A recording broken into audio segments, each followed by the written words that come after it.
25 peserta ikut dalam seleksi jabatan pimpinan tinggi Pratama.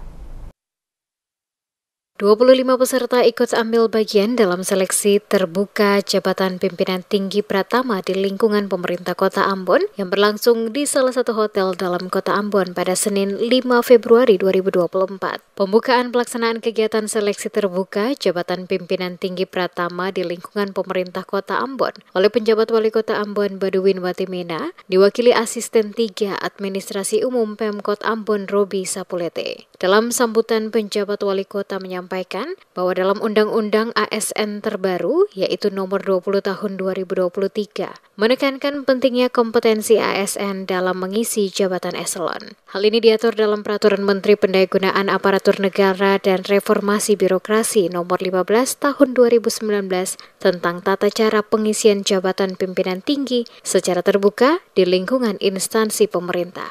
Sapulete mengatakan seleksi terhadap 10 jabatan pimpinan tinggi Pratama oleh pemerintah Kota Ambon akan dilakukan oleh panitia seleksi yang memiliki pengalaman dan intelektual yang tinggi, serta didukung oleh asesor yang kompeten. Sapulete menjelaskan bahwa seleksi ini bertujuan untuk mengisi kekosongan jabatan eselon 2 Dinas Kependudukan dan Pencatatan Sipil yang telah terjadi selama hampir 15 tahun. Dengan mengacu pada aturan dan mekanisme yang ada, maka diharapkan bahwa proses seleksi akan menghasilkan calon terbaik yang memiliki kompetensi, prestasi, serta integritas tinggi dalam menjalankan tugas, menempati posisi dan jabatan yang ada. Pelaksanaan seleksi ini, kata Sapulete, tidak hanya diikuti oleh calon pejabat eselon 2, tetapi juga pemerintah Kota Ambon membuka peluang bagi pejabat administrator untuk berkompetisi dalam mengisi dan menduduki jabatan pimpinan tinggi Pratama, tentunya dengan memenuhi persyaratan yang ditentukan.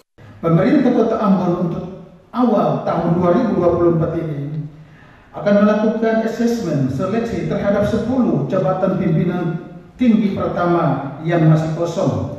Saya sangat yakin bahwa proses ini punya nilai positif karena dilakukan oleh panitia seleksi yang punya pengalaman dengan intelektual yang tinggi, dipadu dengan asesor yang kapabel, kompeten, sehingga hasilnya tidak diragukan lagi.